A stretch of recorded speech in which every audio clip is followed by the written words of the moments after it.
High বন্ধুরা, welcome to my channels home kitchen. আপনারা সবাই কেমন আছেন? আশা করছি আপনারা সবাই ভালো আছেন। আমিও খুব ভালো আছি। আজ আমি আবার এসে পড়েছি নতুন একটা রেসিপি নিয়ে, ছাতু কচুরি। এটা আপনারা খুবই কম টাইমে করে নিতে পারবেন। চলো শুরু করি। আমি 2 কাপ ময়দা নিয়ে নিয়েছি, আপনারা চাইলে আটাও নিতে পারেন। ময়দাটা সুন্দরভাবে মেখে নেবেন, বেশি নরমও না বেশি শক্তও না। আমি কিন্তু কিছু দিই নাই, লবণ টবণ কিছু না। এবার আমি কিছুটা রসুন কুচি কুচি করে কেটে নিয়েছি, লঙ্কাটাও কেটে নিয়েছি, আদা কেটে নিয়েছি, 2 টুকরো লেবু আর কিছুটা পেঁয়াজও কেটে রেখে দিয়েছি। তারপর আমি একটা প্লেটে কিছুটা ছাতু নিয়ে নিয়েছি 1 কাপের মতো। তারপর আমি ছাতুতে কেটে রাখা পেঁয়াজ, রসুন, আদা আর লঙ্কা দিয়ে দেব। তারপর আমি কিছুটা জিরের গুঁড়ো, লবণ আর সর্ষা তেল দিয়ে দিয়েছি। একটু আচারের তেল দিয়ে দেবেন, দিয়ে ভালো মতো ম্যাশ করে নেবেন, ভালো মতো মেখে নেবেন।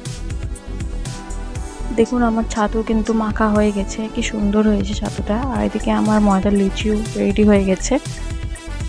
এবার একটা লিচি হাতে নিয়ে সুন্দরভাবে বাটির শেপটা দিয়ে দেবেন, তার ভিতরে ছাতু ভরে নেবেন।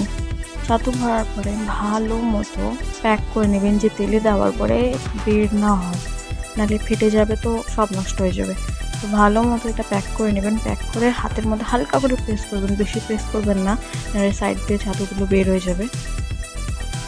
তারপর দেখুন আমি একটা একটা করে সব প্যাক করে নিয়েছি। বেশি বড় না ছোটও না, বেশি প্রেসও করবেন না, নাহলে ছাতু বের হয়ে যাবে। এইভাবে করে সব প্যাক করে একটা প্লেটে রেখে দিবেন। তারপরে হালকা তেল দিয়ে ফ্রাই করতে হবে। একটু রিফাইন তেল গরম করে একটা একটা করে ছেড়ে দেবেন। দেখুন কি সুন্দর হয়েছে, কালারগুলো গোল্ডেন ব্রাউন হয়ে গেছে। এইভাবে করে ফ্রাই করে নেবেন। তারপর দেখুন আমি একটা একটা করে সব কচুরি কিন্তু প্লেটে নামিয়ে নিয়েছি। আর কত সুন্দর হয়েছে দেখতে, কত ক্রিস্পি হয়েছে, কালারটা কত সুন্দর হয়েছে। আর একটাও আমার কিন্তু ছাতু বাইরে কিন্তু বের হয়নি। আপনারাও ট্রাই করতে পারেন এই রেসিপিটা। সন্ধ্যাবেলা চা দিয়ে খেতে পারেন বা চাটনির সাথে খেতে পারেন। ট্রাই করবেন, ট্রাই করে আমাকে প্লিজ জানাবেন কেমন হয়েছে। Thank you.